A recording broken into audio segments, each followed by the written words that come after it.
Working on the Corvette today. Been a few weeks since the last video. We made some progress. I did my own alignment on the car. I got one of those quick string alignment kits. Here are the turn plates and the steering wheel holder. I think I got this alignment right on the money. That's rear toe, front caster camber in tow, and then the wheels straight. So there was success with that kit. That kit was expensive, but I have other cars I can use it on, so hopefully I recoup my money there. I'll have more on that kit on a different car. This one was a bit complex. I was struggling with this Carter AFB carb. The thing is really running rich. Had it apart like 4 times. Got all the passages clean, and still don't quite have it figured out. So in the meantime, I had that Edelbrock carb off, that 442. Just kind of clean that off, tossed it in there, and it's working pretty good. All this is temporary, this fuel line and whatnot. And really the carb itself, I want to get that AFB back on here. It runs good, so we're leaving it like this for now. This is a 5 1/8 opening for the carb. The one that was on there was smaller, so it didn't fit on here. And really, I couldn't get nothing to fit on here with this linkage. This linkage is way out. Even a big old air cleaner like this, I mean, that linkage was way out into the filter. I just put this air cleaner on here temporarily. This is one of those foam jobs, and like if your car backfires, it's not good for these, and you should replace the foam frequently on this type of cleaner. Even this cleaner was too high, it was hitting the hood. So I milled off like 3/8 of an inch. If I set it square, I'm getting hood rub. It seems like it fits like that, so I'm just gonna leave it like that. We also had an ignition issue. Now it was with the original ballast. Here I got a reproduction ballast in it. Here's the one that was in it. It's measuring like 12 ohms across it. It's supposed to be like 1.8. I think you're kind of supposed to match the resistance in the ballast to the resistance across the primary terminals in the coil. So what was happening with this resistor and this coil is, so there's like 12 ohms across here, and there's like 1.7 across there, so you add them up. So you have 13.7 ohms total. So say the car is running and you have 13.7 volts divided by 13.7 ohms. It'd be like 1 amp across the points. And apparently it's supposed to be more, like almost 4 amps. So what's in there now, that resistor is measuring at 2.2 ohms, and that coil I think was 1.6. So you got 3.8 ohms. So say like 13.5 divided by 3.8 is 3.5 amps. I think it's a little closer to 4, but apparently anything more than 4 can start burning out those points. Now that the car is finally running good, we're going to dress it up a little bit. These OER center caps, and then they have inserts that go in them. I could have got any number of things, but I was told that these particular rims are off of IROC. At least 1 year that this rim came on an IROC, and then before the IROCs, these rims I think came on Z28s and then Camaros in general. The instructions are saying I have to trim an 1/8 inch off the alignment posts in the back. That would be these guys. So I'm gonna take a measurement and get that done. And then after that, we have to glue on the inserts. It looks to me like they go on in a certain direction. Like you orient the cap like this, and it's supposed to be like that. So that's what the print says. That's what I'll do. I'm just gonna measure the depth of this hole. I think these pins are just to keep the cap from rotating on that rim. So I'll just mark this with the silver Sharpie and then zip it all off with a cutoff wheel.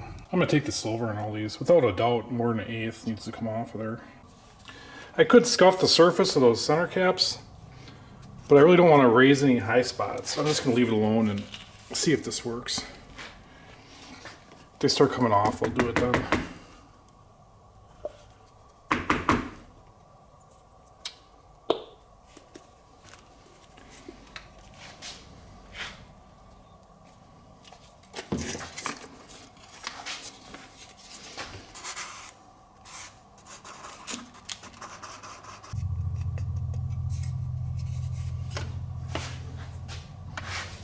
See if that feels like it's enough.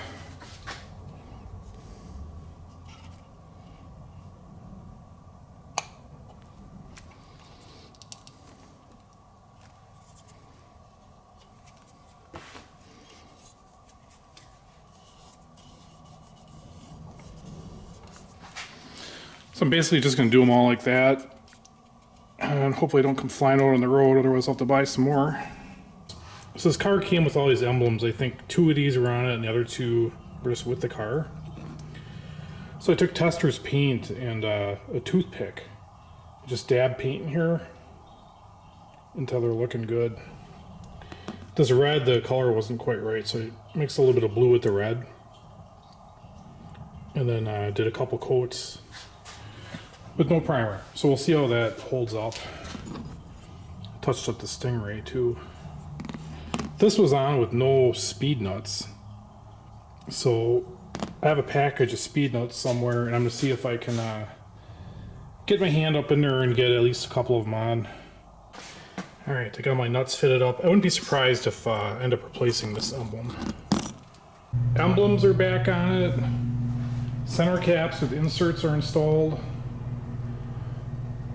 That blue you see on those white letters, I tried washing that the other day, and I think the tires were used and they used ink on those white letters. And they're like new. But probably the first time these emblems have been on here since whatever incident occurred with the front of this car.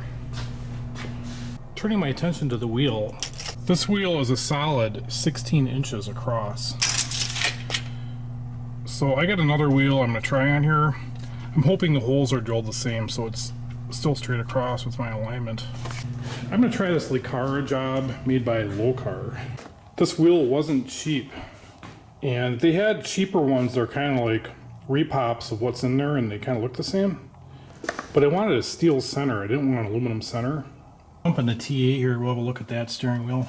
Here's a brand new steering wheel. And this wheel's really nice. It's got the correct diameter for the grip. But they had aluminum inside with holes drilled in it. So the holes are like factory. But this aluminum like wasn't tempered right or something. And it's bending right here on these 2 little thin points of metal that are attaching the wheel. I bent it back a couple times and really I don't like it, so I am replacing this brand new wheel with another brand new wheel. But the point being is I don't want the wheel in the Vette to bend right here, so I get solid versus getting holes in it or slits. Make sure the centerpiece pops right off. Looks like a bunch of Phillips screws. Size difference. So I'm gaining about 1 inch on each side, 14 to 16. The dish on this guy is quite a bit different. I mean, there's probably 1.5 inch difference in dish. An instant fail. They overlap this metal over this metal instead of having this whole surface flush. So the wheel is not fitting on this hub right. So I don't know if they have a hub for this or what. Here's the back of the old wheel, nice and flat in comparison to that. Okay, so now you see the car after it's been mechanically restored, 31 years sitting, and it's going to its first car show. You know, some people like it in the rough stage, other people are like, oh, why don't you fix it up? You get 2 different campaigns. But sooner or later, we'll get to touching it up. Here's a GT Grant with the aluminum center. But this one looks to me like it should bolt right on there. Because it came with that insert, so you could use this on a I Did It or Licara adapter. Looks like the dish is a lot less. We'll see how it feels in the car. Probably looking at something like 2¼ inches difference in dish. This is a fail. The wheel is a little too far away, and the turn signal switch is interfering with my hand. Not to mention, don't know how well you can see it, but I got these top screws centered. The hole isn't machined quite where it needs to be for the bottom, so the screw isn't centered in that taper. This is the Scott Drake wheel. This is a 15 inch. I kind of realized that 14 inch is just a bit small, looks funny in there. This one's got a good dish to it. I believe this is real wood, like walnut or something like that. It would appear that this wheel here has a slightly less dish, 1/2 inch or so. And the spokes are shaped the same. This is obviously a repop type wheel. Comes with that thing too, so you can use it with an adapter to maybe key it or whatever. Well, there it is installed. It fits properly.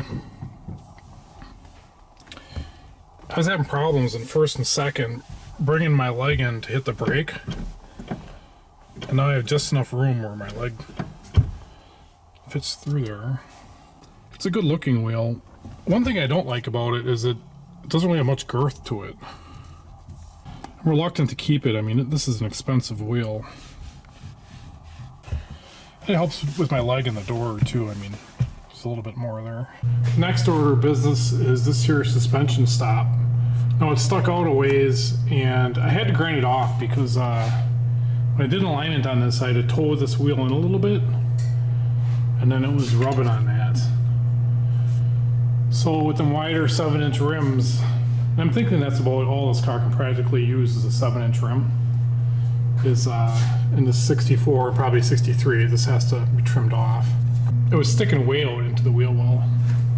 When I cut that off, I used a cut-off wheel. I tried to keep it in one piece so I can weld it back on if I feel like it. So I got some Energy Suspension polyurethane bump stops. It's about the same depth as the original, and it's about the same width as well. So the remaining hole in there is towards the center of that frame.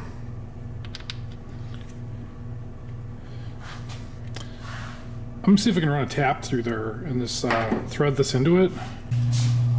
Now, this passenger side doesn't have the original trailering arm. I think this is off a 65 or newer, where the stop would hit this. The driver's side is most likely the original arm, and I'm gonna have to duplicate that bracket over here.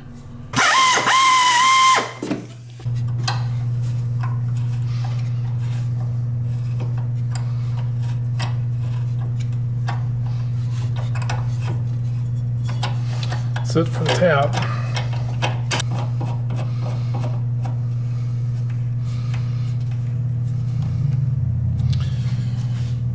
There you have it. That nut didn't fit in there, so I just used a 3/8" flange nut, a little bit of Loctite, and that's in there. It's solid. It should make contact after coming down off being airborne.